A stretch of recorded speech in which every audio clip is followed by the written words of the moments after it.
फजाओं में उड़ने वाले शहीद सिफत तलबा और तालिबात। अस्सलामु अलैकुम व रहमतुल्लाहि व बरकातुहू।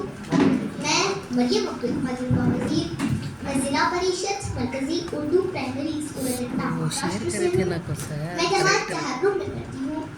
मेरी 4th क्लास की स्टूडेंट। मेरी गुफ्तगू 3 हिस्सों पर मुश्तमिल होगी।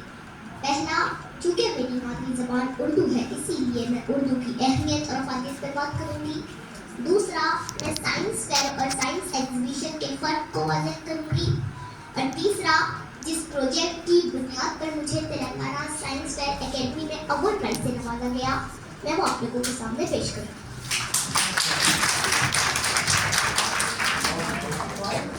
बचपन ने हमें दी है ये शीरीन ये गुफ्तार, उर्दू नहीं हम माँ की ज़बान बोल रहे हैं। दोस्तों, सबसे पहले ये बात समझ लें कि ज़बान की अहमियत क्या है। खुद खालिक़े कायनात अपने कलाम में फरमाता है, अर्रहमान अल्लमल कुरान खलक़ल इंसान अल्लमहुल बयान, यानी रहमान ने इंसान को पैदा किया और उसे बोलने की सलाहियत दी। बस यही बोलने की सलाहियत ने इंसानों को तमाम जानदारों से बढ़कर बना दिया। यही वजह है कि भैंस, बकरी, घोड़ा वगैरह हजार साल से झुके तो है, लेकिन हजरत इंसान ज़मीन की तहों से लेकर आसमान की बुलंदियों तक पहुंच चुका है। और सामईन, चूँकि मेरी मादरी ज़बान उर्दू है इसीलिए आज मैं उर्दू की अहमियत और अफादियत पर बात करूँगी। उर्दू है जिसका नाम सभी जानते हैं दा, सारे जहाँ में धूम हमारी ज़ुबान की है। और मेरी बातों में खुशबू नहीं होती, मेरी बातों में खुशबू नहीं होती अगर मेरी ज़बान उर्दू नहीं होती। दोस्तों, मादरी ज़बान की अपनी एक अहमियत होती है क्योंकि वो हमारी माँ की ज़बान होती है, हमारे रिश्तेदारों की ज़बान होती है, हमारे मोहल्ले वालों के और दोस्तों की ज़बान होती है। इसीलिए यूनेस्को का कहना है कि जो बच्चे अपनी मादरी ज़बान में तालीम हासिल करते हैं वो दूसरे बच्चों की बनिस्बत ज़्यादा होशियार होते हैं, उनकी सोचने समझने की सलाहियत ज़्यादा होती है, वो मुश्किल तरीन मज़ामीन जैसे साइंस, रियाज़ी वगैरह दूसरे बच्चों की बनिस्बत ज़्यादा अच्छी तरह समझ सकते हैं। और यही वजह है कि कोई भी जिंदा कौम अपनी मादरी ज़बान को नहीं छोड़ती।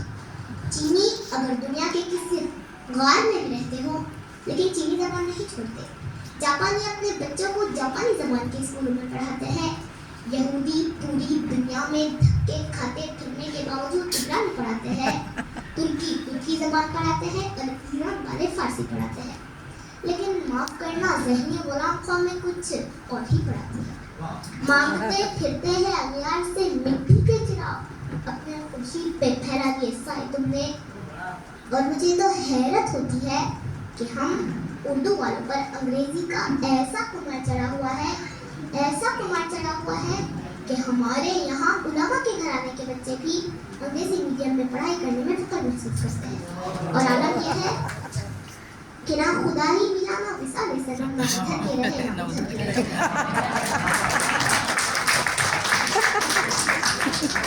इधर भी नहीं उधर भी मैं नहीं। ये नहीं कह रही हूँ कि अंग्रेज़ी मत पढ़ाओ या फिर अंग्रेज़ी से नफरत करो, बल्कि मैं ये कह रही हूँ कि बच्चों को उनकी बुनियादी तालीम उन्हें उनकी माँ की ज़बान में दो।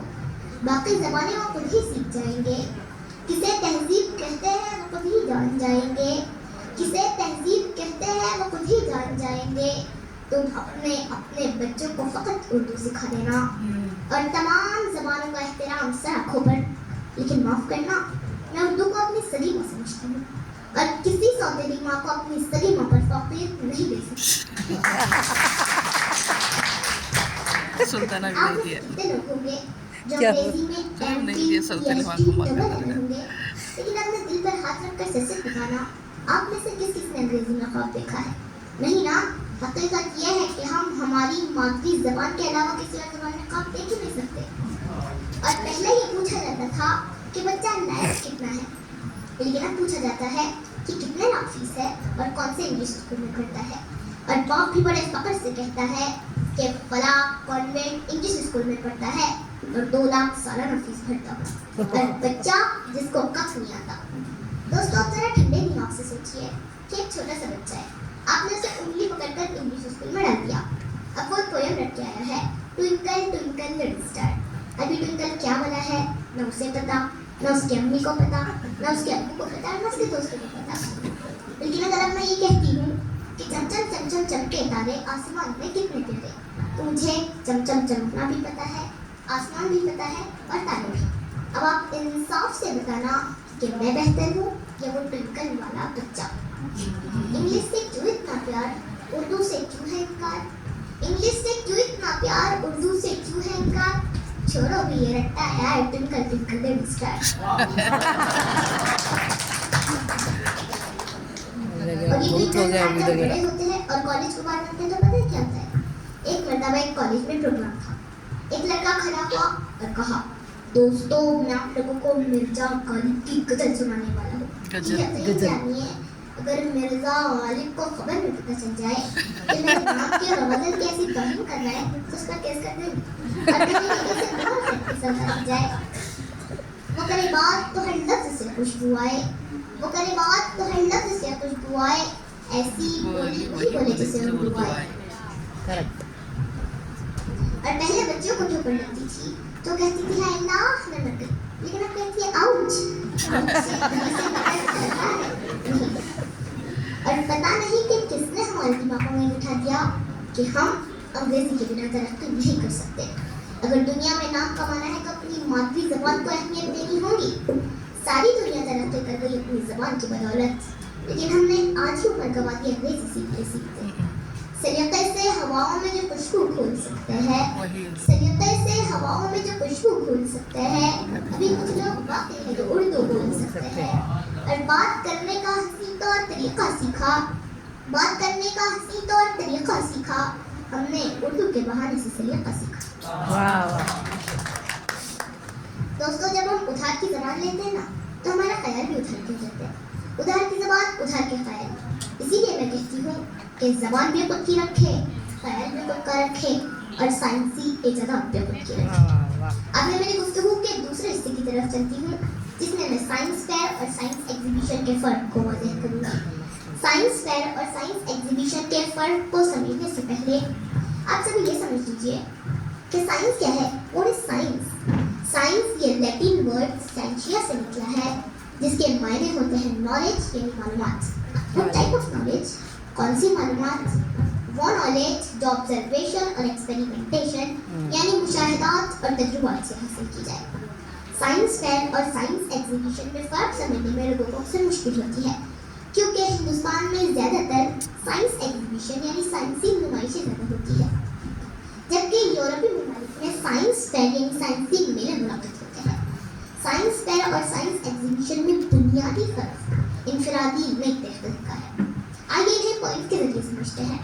नंबर 1, साइंस फेयर में तलबा खुद साइंसदानों की तरह साइंटिफिक मेथड यानी साइंसी तरीक़ेकार अपनाकर खुद की तहक़ीक़ पेश करते हैं, जबकि साइंस एग्जीबिशन में तलबा तहक़ीक़ शुदा हक़ाइक़ को एक मॉडल के ज़रिए समझाते हैं।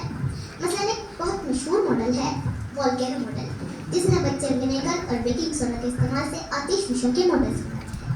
नंबर 2, साइंस फेयर एक मुकाबला यानी कॉम्पिटिशन होता है, जबकि साइंस एग्जीबिशन कोई मुकाबला यानी कॉम्पिटिशन नहीं होता। नंबर 3, साइंस फेयर में तलबा अपना कई महीनों का रिसर्च जजेस के सामने पेश करते हैं और जजेस साइंसी फील्ड के माहिर होते हैं। इसके बरक्स साइंस एग्जीबिशन में तलबा ये रिश्तेदार रातों रात पहले से ईजाद शुदा चीज़ का मॉडल बनाते हैं या खरीद कर लेते हैं और बच्चा अपनी रटी हुई स्पीच आम लोगों के सामने पेश करता है और वो आम लोग साइंसी फील्ड के माहिर नहीं होते। नंबर 4, साइंस फेयर में बच्चा एक हाइपोथेसिस यानी मौजूद को लेकर चलता है, जिसमें उसे उस हाइपोथेसिस को अपने तजुर्बे के जरिए सही या गलत साबित करना होता है। मैं आपको एक छोटी सी मिसाल के जरिए समझाती हूँ। ये बड़ी मशहूर बात है कि अंडे की छिलके से चिपकलियाँ भागती है।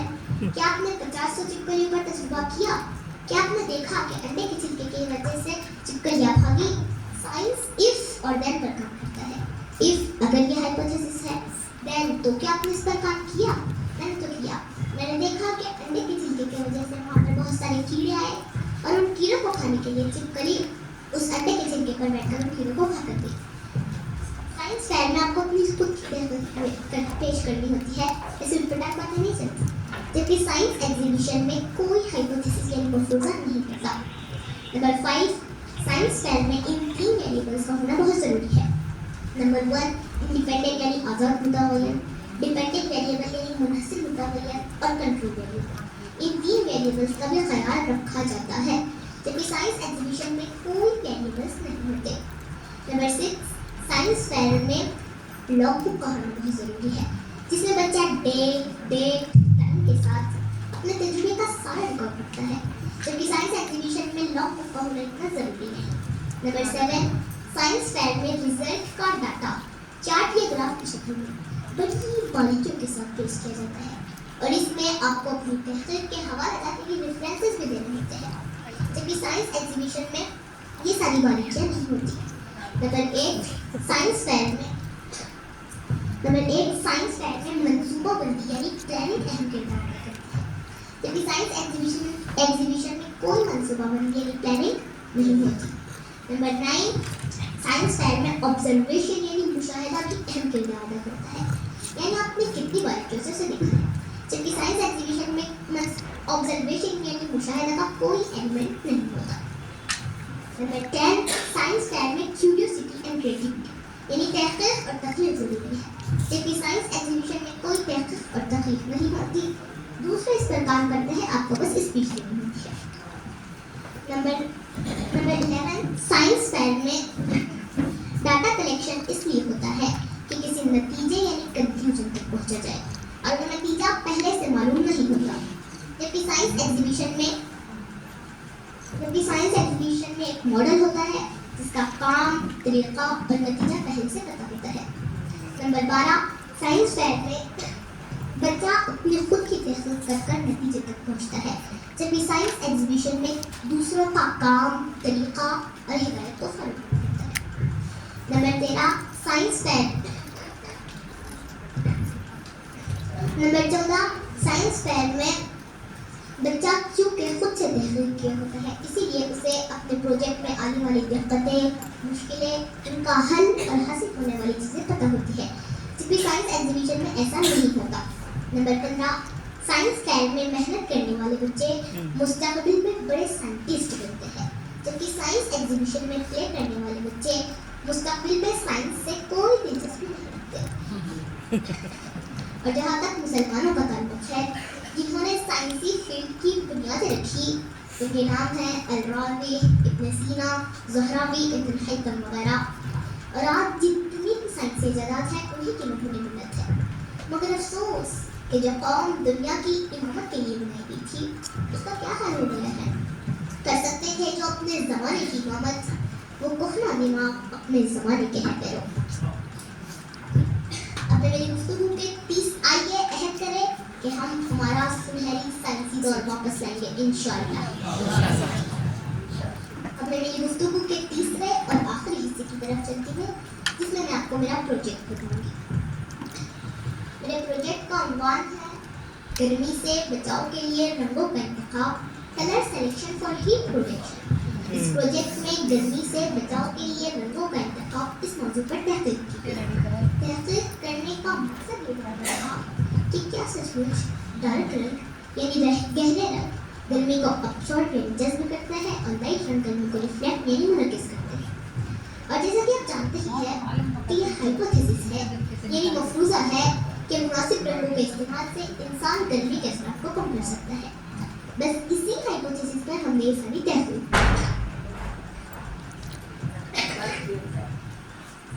साइंस फेयर में इन 3 वेरिएबल्स का होना भी बहुत ज़रूरी है।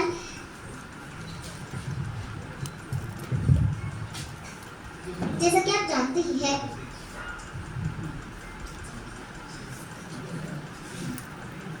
कलर सिलेक्शन काला ब्लू देने चाहिए जैसा कि आप जानते ही हैं कि वेरिएबल्स 3 होते हैं, एक इंडिपेंडेंट वेरिएबल यानी आज़ाद मुतग़य्यर, डिपेंडेंट वेरिएबल यानी मुनहसिर मुतग़य्यर और कंट्रोल वेरिएबल। तो जो हमारा आज़ाद मुतग़य्यर था वो था मुख्तलिफ रंग के कपड़े, जो हमारा डिपेंडेंट यानी मुनहसिर मुतग़य्यर था वो था दर्जे हरारत यानी टेम्परेचर, और जो हमारे कंट्रोल वेरिएबल्स थे वो 4 थे। कपड़े की किस्म, गिलास के पानी की मकदार, सूरज की रोशनी का वक्त और मकाम। इस प्रोजेक्ट में हमें ये प्रोजेक्ट करने का हमारा मटेरियल था मुख्तलिफ रंग के कपड़े, प्लास्टिक के ग्लासेस, नोटबुक, कलम, थर्मामीटर, पानी, सूरज की रोशनी में मुशाहदात के लिए खुली जगह यानी open space for good sunlight. ये प्रोजेक्ट करने का हमारा तरीक़ाकार मेथड क्या था। एक ही साइज के प्लास्टिक के ग्लासेस लिए गए, फिर उनमें उतनी ही ml का यानी 200 ml का पानी टेम्परेचर लिया गया। फिर पहले पानी का नॉर्मल टेम्परेचर चेक किया गया, फिर मुख्तलिफ रंग के कपड़ों से उसे ढका गया। एक ग्लास को खारिज कर दिया गया जिस पर कोई कपड़ा नहीं रखा गया, फिर इस ग्लास को अनरैप छोड़ दिया गया। फिर वक्फे से यानी हर एक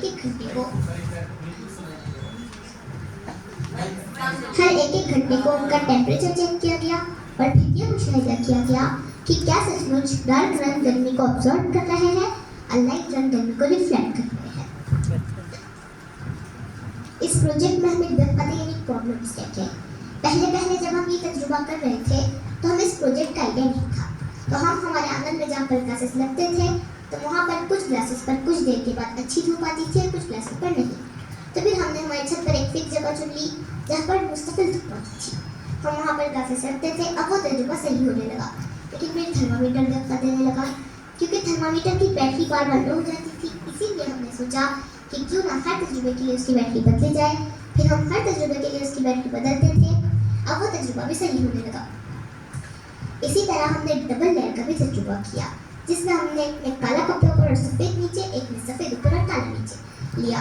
तो जिसमें काला कपड़ा ऊपर और सफ़ेद नीचे था उसने हीट ज़्यादा अब्जॉर्ब किया क्योंकि जो डार्क रंग होते हैं वो दूर से भी गर्मी को अब्जॉर्ब करते हैं, और जिसमें वाइट ऊपर था और ब्लैक नीचे उसने दर्जे हरारत कम अब्जॉर्ब किया क्योंकि वाइट में हीट को नीचे ही रिफ्लेक्ट करके ब्लैक तक आने नहीं दिया।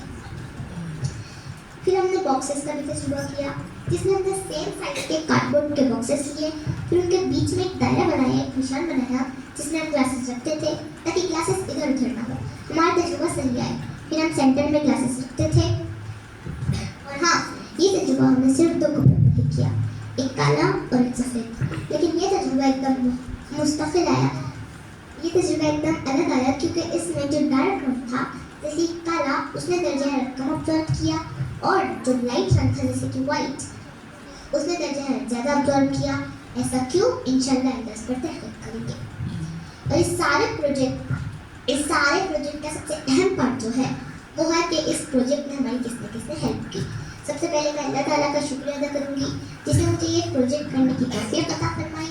फिर मैं डॉक्टर काजी एस अहल साहब, गफूर मैडम और ख्वाजा हयात मैडम, इनका भी तहे दिल से शुक्रिया अदा करूँगी।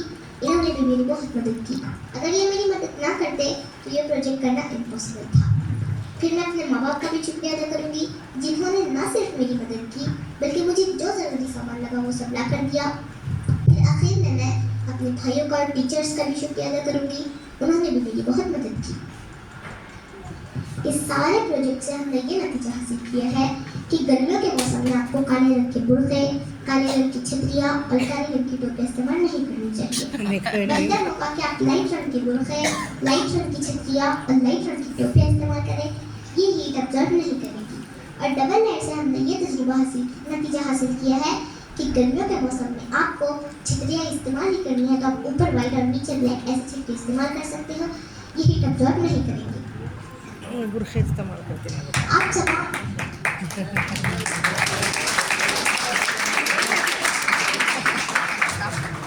आप तमाम लोगों ने मेरी बात को बड़े शौक से और इत्मीनान से सुना, इसीलिए आप लोगों का thank you. Once again, I would like to thank all of you with bottom of my heart.